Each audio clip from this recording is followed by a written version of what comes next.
दोस्तों मारी गुज्जूनी मौज चैनल में आपનું સ્વાગત છે। આજના વિડીયોમાં આપણે વાત કરવા જઈ રહ્યા છીએ કે શિલ્પા ભાભી રાકેશભાઈ આ કોના છોટુ બેબીને રમાડવા માટે ગયા છે। શિલ્પા ભાભી માટે અડધી રાત્રે શું કઈ સરપ્રાઈઝ લાવ્યા હતા। શિલ્પા ભાભી તો આજે ભેંસ દોઈ એ વખતે ભેંસે આ શું કરી દીધું અને બચ્ચા પાર્ટી આજે તો વહેલા સ્કૂલમાં ચાલ્યા। તો દોસ્તો તેઓ કોના બેબીને રમાડવા માટે ગયા છે, બેબી હેલ્ધી છે, કેવું છે, બેબી બોય છે કે બેબી ગર્લ, બધી જ માહિતી તમને આ વિડીયોમાં જાણવા મળી રહેશે। મારી ચેનલ ઉપર નવા હોય તો ચેનલને ફટાફટ લાઈક શેર એન્ડ સબસ્ક્રાઇબ કરી દો। Full video in Thakar family blog channel દોસ્તો ફૂલ વિડીયોની લિંક ડિસ્ક્રિપ્શનમાં મૂકેલી છે, ત્યાં જઈ તમે આખો વિડીયો વોચ કરી શકો છો। આવી ટૂંકી ટચુકડી લાઈવ લેટેસ્ટ ટ્રેન્ડિંગ માહિતી મેળવવા માટે કરી દો મારી ચેનલને ફટાફટ સબસ્ક્રાઇબ। તો ચાલો દોસ્તો વધારે રાહ ન જોતા આપણે વિડીયોની શરૂઆત કરી દઈએ છીએ। તમે વિડીયોમાં લાઈવ જુઓ કે આજે તો જુઓ રાકેશભાઈ તેમના મમ્મી અને શિલ્પા ભાભી વહેલા રેડી થઈ ગયા છે। સંજયભાઈ પૂનમ ભાભી તો અહીંયા મસ્તી કરી રહ્યા છે। તો રાકેશભાઈ, શિલ્પા ભાભી અને જુઓ તેમના મમ્મી પપ્પા બધા જ લોકો આ લાલ ગાડીમાં આજે જઈ રહ્યા છે બહાર અને થાર ગાડી લઈ રણજીતભાઈ અને સંજયભાઈ જઈ રહ્યા છે મહેસાણા। એ તો હવે એક બિગ નવું સરપ્રાઈઝ એટલે કે નવી શરૂઆત કરવા જઈ રહ્યા છે। તો શેની શરૂઆત કરી છે બધી જ માહિતી ફટોફટ આપણી ચેનલ પર આવતી રહેશે। ફાઇનલી શિલ્પા ભાભીને આજે હોસ્પિટલે ગયા, કોના બેબીને રમાડવા માટે ગયા, કોની છોટો બેબી આવે છે, તેમના મમ્મી રાકેશભાઈ અને શિલ્પા ભાભી પહોંચી ગયા છે હોસ્પિટલે। આ રહ્યા ક્યુટ છોટું બેબી એટલે કે એ તો ભાણાભાઈ છે। તો સૌથી પહેલા તો આ બેની બાને કોંગ્રેચ્યુલેશન્સ કે આ તો બેબી બોય છે એટલા માટે। અને જોયું તો ખરા એ કોણ છે, તો રાકેશભાઈના મમ્મીના ભત્રીજી બા છે। એમને આ સરસ મજાનો તેમનો કુળદીપક એવો ભાણિયાનો જન્મ થયો છે। તો બધા લોકો એમને રમાડવા માટે આવ્યા છે। શિલ્પા ભાભીએ તો જુઓ ગોદમાં આ બાળકને લઈ લીધું છે અને ગોદીમાં તેઓ કેવું રમાડી રહ્યા છે, એકદમ ક્યુટ છોટું બેબી છે।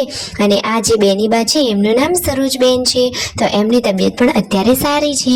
ઘણા બધા મહેમાનો હોસ્પિટલે ખબર પૂછવા માટે આવી રહ્યા હતા। તો દોસ્તો જુઓ તો ખરા ખુશીનો માહોલ હોય ને મોં મીઠું ના કરીએ એવું થોડી ને બને।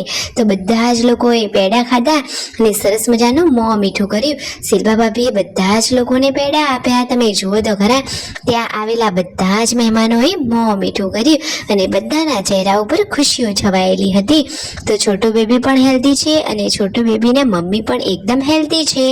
તો જુઓ આ હતા સરસ મજાના ગુડ ન્યૂઝ। બધા લોકો અહીંયા ખબર પૂછવા માટે આવ્યા હતા। ફાઇનલી હવે શિલ્પા ભાભીને લોકો ખબર પૂછી ઘરે જવા માટે નીકળી રહ્યા છે। તો બધા જ મહેમાનોને અહીંયા ભેગા થયા અને હવે જુઓ ફાઇનલી ઘરે જવાની તૈયારીઓ કરી રહ્યા છે। મહેમાનો અહીંયા બેઠા છે ને પછી આવી ગયા ઘરે તો જમવાનું રેડી હતું। તો જુઓ મસ્ત મજાની સબ્જી રોટી અને ઠંડી છાશ જમી લીધું। શિલ્પા ભાભી, રાકેશભાઈ અને તેમના સાસુ સસરા બધા સાથે જમવા માટે બેસી ગયા છે। અને આ જુઓ તો ખરા કે સાંજના ટાઈમે શું થઈ ગયું, આજે તો શિલ્પા ભાભીએ આજે ભેંસનો ખોરાક કાઢ્યો હતો ખાવાનો, એમાં જ ડેડકું બેસી ગયું હતું। અને જુઓ ભેંસનો ખોરાક પણ ચેક કરીને આપવો જોઈએ, ક્યારેક એમાં ખીલી કે લોખંડ પણ આવી શકે છે। પછી સાંજના ટાઈમે જુઓ શિલ્પા ભાભી અને રાકેશભાઈ પહોંચી ગયા છે ખેતરમાં। એ તો ખેતરમાં ચાર લેવા માટે જઈ રહ્યા છે।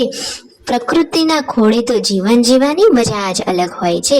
તો ફાઇનલી અત્યારે જુઓ તેઓ ખેતરમાં પહોંચી ગયા અને લીલોતરીમાં અહીંયા સરસ મજાનો નજારો છે અને ત્યાં હવે ચાર લેવા માટે બેસી ગયા છે। અને ચારનો મોટો પોટલો લઈ શિલ્પા ભાભી તો ઉપાડીને ઘરે આવી ગયા। અને આ લાડકો ક્યુટ મિતાંશ, અરે વાવ, કાનોડાની સ્માઇલ જોઈ બધાના ચહેરા ઉપર સ્માઇલ આવી જાય છે। જુઓ તો ખરા પાર્વતી ભાભી તો કામ પણ કર્યું છે અને એને પણ સાચવ્યું છે। આજે તો શિલ્પા ભાભીનો વારો આવી ગયો છે ભેંસ દોવાનો, એ તો ધીમે શીખી રહ્યા છે। પછી સાંજે ચા નાસ્તો કરવા માટે સાસુ અને વહુ બેસી ગયા છે। સરસ મજાનો કેવડો અને મસ્ત મજાની કડક ચા, રાતનું જમવાનું પણ હવે રેડી થઈ રહ્યું છે। રણજીતભાઈ, સંજયભાઈ હજુ સુધી આવ્યા નથી। આજે તો એકદમ બિગ સરપ્રાઈઝ એન્ડ બિગ પ્લાનિંગનું આયોજન થઈ રહ્યું છે। મિતાંશ તો અહીંયા મસ્તી કરી રહ્યો છે, એને તો સરસ મજાના બે દાંત પણ આવી ગયા છે। અડધી રાત્રે હવે સરપ્રાઈઝ લઈને આવવાના છે। તેમાં મમ્મીના પગમાં તો કાંટો વાગી ગયો છે। આ રહ્યું સરપ્રાઈઝ, સરસ મજાની ચાંદીની પાયલ કોના માટે? શિલ્પા ભાભી કહે છે કે મારા માટે પણ છે। તો એમના માટે નથી, બે જોડ પાયલ છે કે જે પૂનમ ભાભીની જૂની હતી એ ધોવરાવીને સાફ કરાવી છે। અને પાર્વતી ભાભીની એનિવર્સરી હોવાથી રણજીતભાઈ તેમને ગિફ્ટ આપવા માટે લાવે છે ચાંદીની પાયલ।